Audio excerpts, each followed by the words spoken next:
দক্ষতার বিকল্প নেই। Absolutely consistency does make the difference. আসুন দক্ষতার কাছ থেকে দক্ষতা ধার করি, শেখা মানেই ধার করা এক নতুন দৃষ্টিভঙ্গি। Welcome to Next Gen Poultry Insights, a Shariatullah Agro Initiative. Production মুরগির রোগ প্রতিরোধী অ্যান্টিবডির মাত্রা বিশ্লেষণ, যেটা টাইটার নামে পরিচিত। পোল্ট্রি খামারে পাখির রোগ প্রতিরোধ ক্ষমতা সঠিকভাবে মূল্যায়ন করা অত্যন্ত গুরুত্বপূর্ণ। এই অ্যান্টিবডির মাত্রাকেই টাইটার বলা হয়। সহজভাবে বলতে গেলে টাইটার হলো পাখির শরীরে ভ্যাকসিন বা সংক্রমণের পর তৈরি হওয়া প্রতিরোধী অ্যান্টিবডির পরিমাণ। শরীরে টাইটার বৃদ্ধি ও কার্যকারিতা নির্ধারণের জন্য আমরা দুটি গুরুত্বপূর্ণ পরীক্ষার উপর নির্ভর করি: এলিজা টেস্ট এবং এইচআই টেস্ট। এলিজা টেস্ট সাধারণত গাম্বোরো, রানীক্ষেত বা নিউক্যাসল ডিজিজ এবং ইনফেকশিয়াস ব্রঙ্কাইটিস রোগের অ্যান্টিবডি পরিমাপ করতে ব্যবহৃত হয়। অন্যদিকে এইচআই টেস্ট ব্যবহার করা হয় এভিয়ান ইনফ্লুয়েঞ্জা বা বার্ড ফ্লু এবং রানীক্ষেতের ক্ষেত্রে। Live vaccine. মুরগিকে লাইভ ভ্যাকসিন দেওয়ার পর শরীরে টাইটার উন্নতি করতে প্রায় 2 সপ্তাহ সময় নেয় এবং তার কার্যকারিতা প্রায় 6 থেকে 8 সপ্তাহ স্থায়ী থাকে।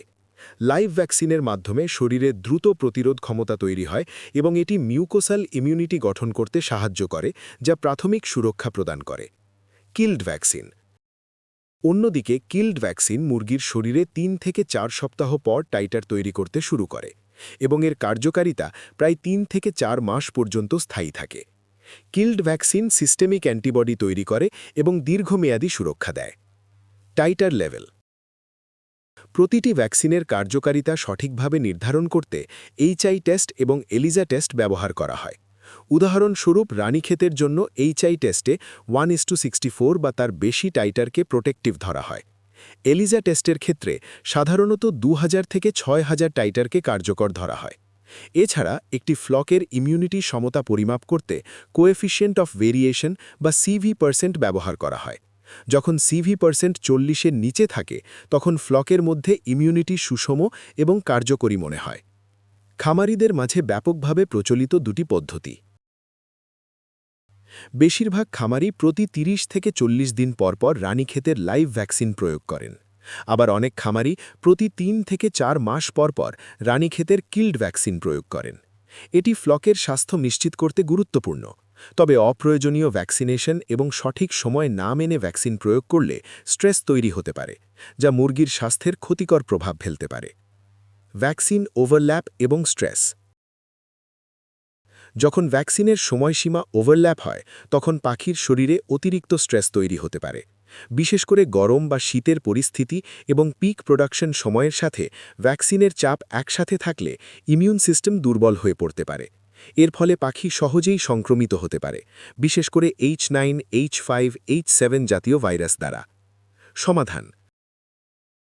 লাইভ ভ্যাকসিনের ক্ষেত্রে যদি টাইটার লেভেল 1 মাস স্থায়ী হয় তাহলে 45 দিনের আগে কোনো ভ্যাকসিন প্রয়োগ করা উচিত নয়। আর যদি টাইটার লেভেল 2 মাস স্থায়ী হয় তবে 2.5 মাসের আগে ভ্যাকসিন না করাই উত্তম।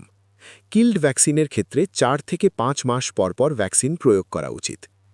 নির্ধারিত টাইটার পর্যবেক্ষণ। সঠিকভাবে ভ্যাকসিন প্রয়োগ করতে নিয়মিত টাইটার পরীক্ষা অত্যন্ত গুরুত্বপূর্ণ। প্রতি ভ্যাকসিন দেওয়ার পর 2 থেকে 3 সপ্তাহ পর টাইটার পরীক্ষা করলে বোঝা যায় পাখির শরীরে ভ্যাকসিন কার্যকরভাবে কাজ করছে কিনা। এছাড়া পিক প্রোডাকশনের আগে এবং রোগের সম্ভাবনা দেখা দিলে টাইটার পরীক্ষা করা উচিত। স্যাম্পল সংগ্রহ। স্যাম্পল সংগ্রহের জন্য ফ্লকের এলোমেলোভাবে 18 থেকে 23টি মুরগি নির্বাচন করে রক্তের নমুনা সংগ্রহ করা উচিত। সঠিক স্যাম্পলিংয়ের মাধ্যমে পাখির ইমিউনিটি মূল্যায়ন করা সম্ভব হয়। সঠিক ভ্যাকসিন প্রোগ্রাম। প্রতিটি খামারের জন্য টাইটার পর্যবেক্ষণ পদ্ধতি ভিত্তিক ভ্যাকসিনেশন প্রোগ্রাম তৈরি করা অত্যন্ত গুরুত্বপূর্ণ।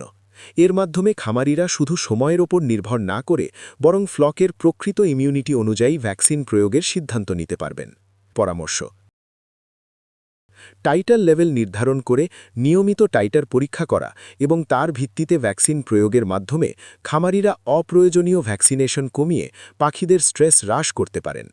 এতে করে তারা একটি স্বাস্থ্যকর এবং সুরক্ষিত পরিবেশ সৃষ্টি করতে পারবেন, যা দীর্ঘমেয়াদে তাদের ফ্লককে সুস্থ, শক্তিশালী এবং উৎপাদনশীল রাখবে।